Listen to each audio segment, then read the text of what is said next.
కూడా ప్రేమతో ఆహ్వానిస్తున్నాం. రండి, వినండి, రక్షణ పొందండి.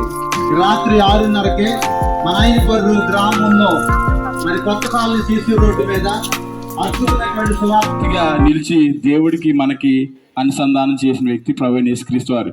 ఎందుకంటే మన పాపాలు ఎలా ఉన్నాయంటే దేవునికి దూరస్తులుగా చేసేసినాయి మన పాపాలు.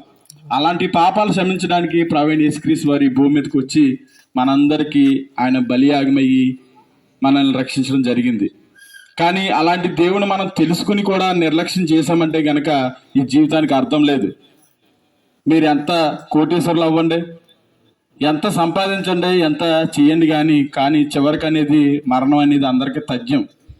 ఈ మరణం వచ్చేసరికి మాత్రం మిమ్మల్ని కాపాడేవాడు ప్రభువైన యేసుక్రీస్తు వారే. ఎందుకు నమ్మాలంటే ఆయన ఒక కులానికో మతానికో ఒక ప్రాంతానికో సంబంధించిన వ్యక్తి కాదు. చూడండి, ఈ రోజుల్లో ఎవరైనా పొరపాటున ఏదైనా తప్పు చేసి లేకపోతే ఏదైనా హత్య చేసి అలా చేసేటప్పుడు ఏం చేస్తారంటే ఆయన మరణ శిక్ష లేకపోతే ఏదో కారాగార శిక్ష విధిస్తారు. అలాంటి వ్యక్తి కోసం ఒక తల్లి అయినా ఒక తండ్రి అయినా జైలుకి వెళ్తారంటే మేము వెళ్ళమంటారు. ఎందుకంటే శిక్ష అనేది ఈ భూమి మీద చాలా కఠినంగా ఉంటుంది.